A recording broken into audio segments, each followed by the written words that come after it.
Welcome to the Me Podcast with your host, Daniel Bryant. Today we have another special guest, which is part of our Me HBCU Scholarship Finalist, Khalese Alexander, who is going to North Carolina A&T State University.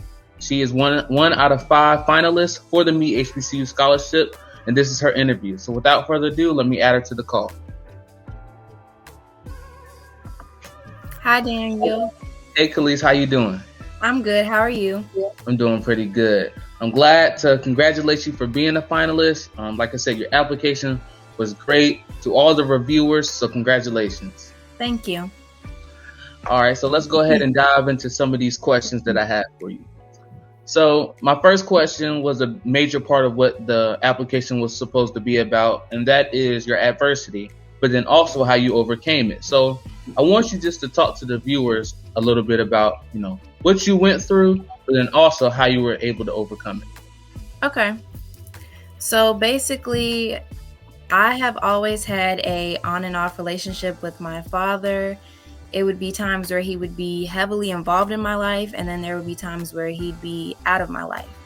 And this took a very negative toll on my growth as a child because I would bottle up these feelings about how he would promise to be there at times and he wouldn't be there. My mom would be the only one constantly showing up for me. And I would just keep all these feelings because I was a kid and I didn't really know who to express them to or how to express them.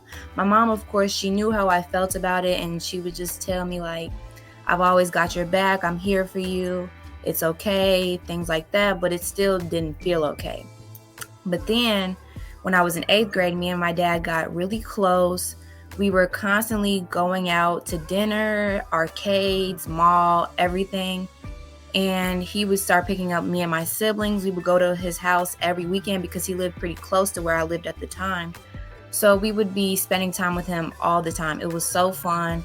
I finally felt like I had like this stable father-daughter relationship that I had been looking for my whole life. And it was like sophomore year, I want to say. Yeah, it was my sophomore year when he went away.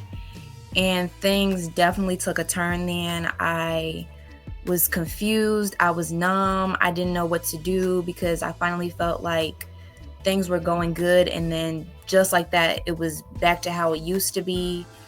I didn't know what to do with myself. I definitely lost myself during this time period. I didn't really go out anymore. I stayed in my room all day. I barely ate. I barely slept. I just wanted to be alone all the time. My grades dropped because of everything that was home.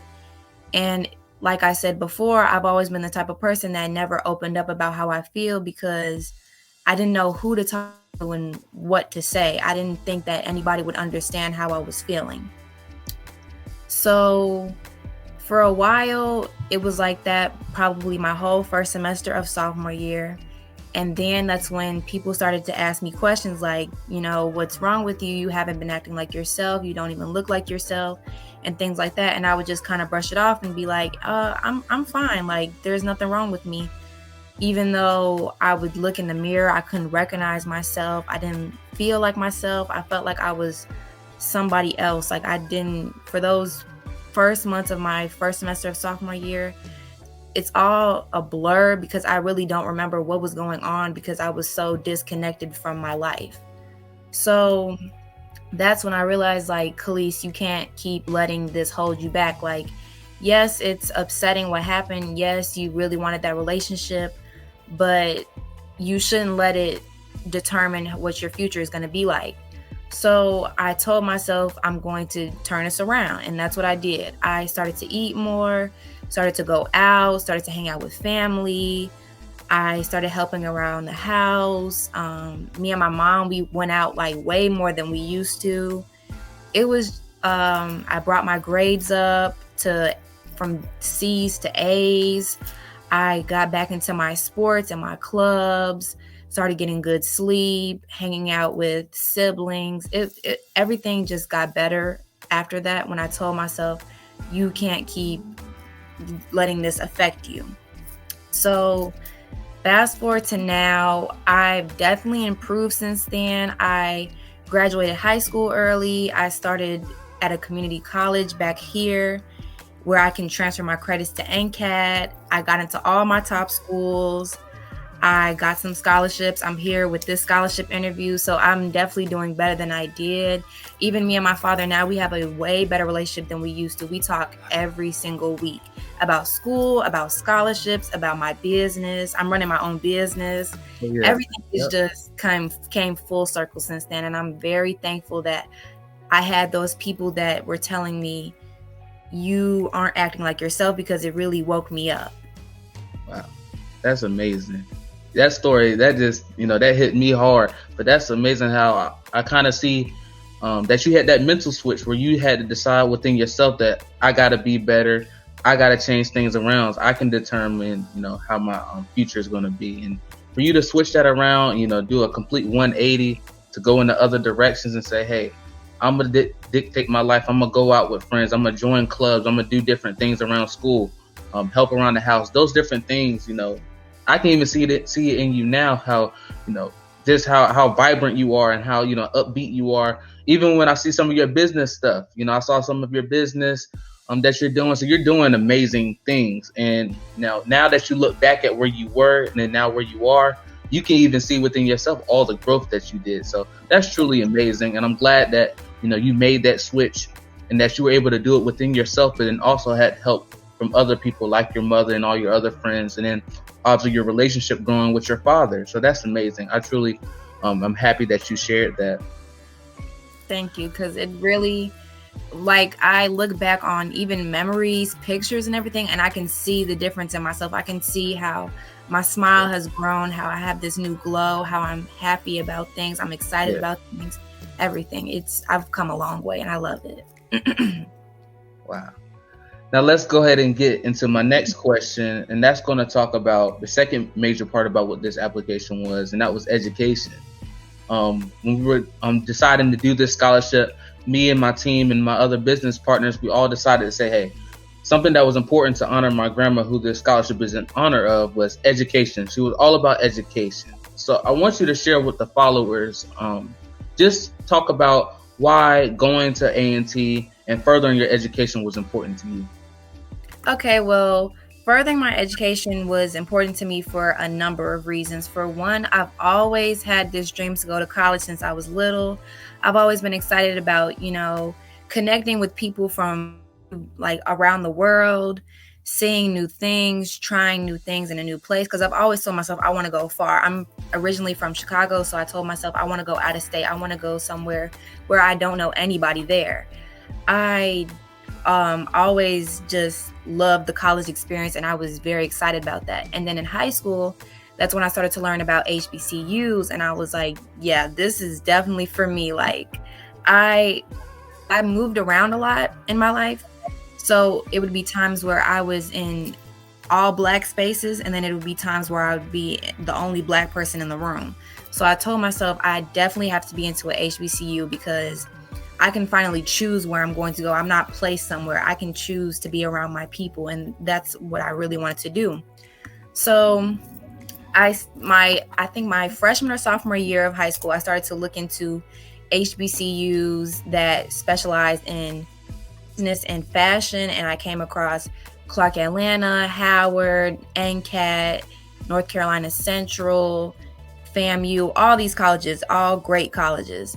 But NCAT really stuck out to me because I noticed how, for one, I love the family dynamic that NCAT gives me. It definitely seems like the administrators and the students all uplift one another. Nobody is trying to compete or hold each other back. Everybody's trying to uplift one another, whether that's through business or whatever other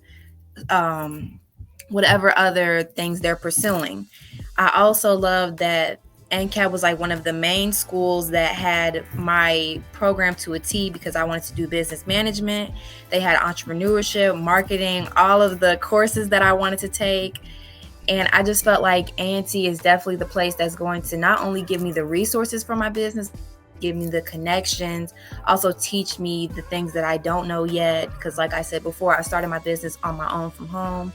So A&T is definitely going to be the thing that teaches me how to successfully running this even when I leave, how to make these connections, how to support people, how they support me, how to just make lifelong connections that are going to benefit me in the long run. And then lastly, I come from a family where not a lot of people have went to college or finished college. So I definitely wanted to be the one that broke that generational curse and started a legacy for my younger siblings and cousins that, okay, you can follow your dreams. You don't have to settle for the 9 to 5. Follow your dreams. Go to college if you want to. Go to trade school if you want to. Start a business if you want to. Do what you want because you can. Don't have to settle for, I just want to clock in and clock out. You don't have to settle for that job. You can do what you want to do. Wow, that's great, and I'm glad that you brought up how you wanted to make you wanted to dictate what place or the people that you surround yourself with. You wanted to dictate that, and choosing an HBCU like North Carolina A&T State University, who is for me is the top HBCU in the world, in the land, is amazing, especially their business programs and all the things that you laid out in your soliloquy. That's truly amazing. I'm glad that you are pursuing something that you feel like you have a passion in, that even the stuff that you're doing right now with your own business, I think is really great for someone, especially at our age, that we're able to kind of, start early into kind of the passions that we want to do. So by the time when it is graduation time and we go into the real world, we have our own experience with our own business, experience with selling and all that types of stuff like that. So I think that's important to not only, our growth within our own passions, but also how we look when we try to market ourselves to other companies, when we try to get jobs and careers and things like that. Yeah. So that's great. So now is for the final question. For me, one of the most important questions, because it's something that I hold true and dear to my heart, which is, giving back to my community. And one of this question is basically, how are you going to motivate and empower your community? Okay. So I really like this question because I'm all about motivation within myself and motivating the people around me. For one, I always tell myself, Khalese, you are going to be successful in your career because you have all the resources, you've worked hard, you create greatness, so you're destined to be something great in this field. And I want to spread that to around everybody. I want to spread that to my family. I want to spread that to my friends. I want to spread that to even the strangers that support me, because I feel like everyone needs to have that mindset that I can do great because I am great. But I also want to, when I become wealthy in my business, I want to give back to my community through donations for college funds. I want to give back to A&T since this is the school I'm going to be graduating from. I want to be able to start internships and mentoring for the younger generation outside of my family, so they know, okay, I can, even if they don't want to do what I want to do, they can still know, okay, I have resources. I have somebody pushing me to be great. I know that I can do this. I know that I don't have to settle for just this job that everybody else wants me to do. I can do what I want to do. I want to be the person that leaves a mark on this world through my community and through my friends, my family, everybody, because I feel like it's definitely important, especially in the Black community, because we are held down by so many things that we need to be the ones that are uplifting each other, that are teaching each other, that are making sure the younger generation is better than we are. That's great, and I'm glad that you pinpoint how you want to help your community and the different avenues that you're going to do that in. Not only with saying, okay, I'm gonna help people with getting quality education, with giving back and scholarships and giving back to A&T, but you also said, hey, I'm gonna help you with your career development. I'll help with internships and things like that. So you have multiple avenues on how you can help the next Khalese or the next Daniel coming up after us. So that's amazing, and I think that's very important, that especially in a Black woman, that you've already picture that in your head and say, hey, this is what I want to do. I feel like I have the resources to do it. There's no reason for me not to give back to my community. So you having that headstrong in your life, I think that's important, and it's going to rub off to others. So your friends see you doing all these amazing things with your business, and with this opportunity, being on a scholarship that's based in community service, when they see you doing these things, then they'll do it. So it's just going to spread. So I'm glad that you're doing that, and I'm glad that you shared that with us. So, Khalese, that's the end of this interview. Like I said, you were an amazing candidate and a finalist, and thank you for your time. Thank you so much for this opportunity once again. I'm very glad that I got to come on here and tell a little bit about myself more than just my written application. So thank you again. And I admire what you're doing because, like you said, being young, you're starting a scholarship and you're a sophomore in college, right? Yep. Yeah, you're a sophomore in college and you already have a scholarship fund going and a business going. And I think that's really admirable. Thank you. You're welcome. All right. Well, guys, that was another amazing interview for the Me HBCU Scholarship finalists. Like always, have a Me Day, stay motivated, and stay empowered.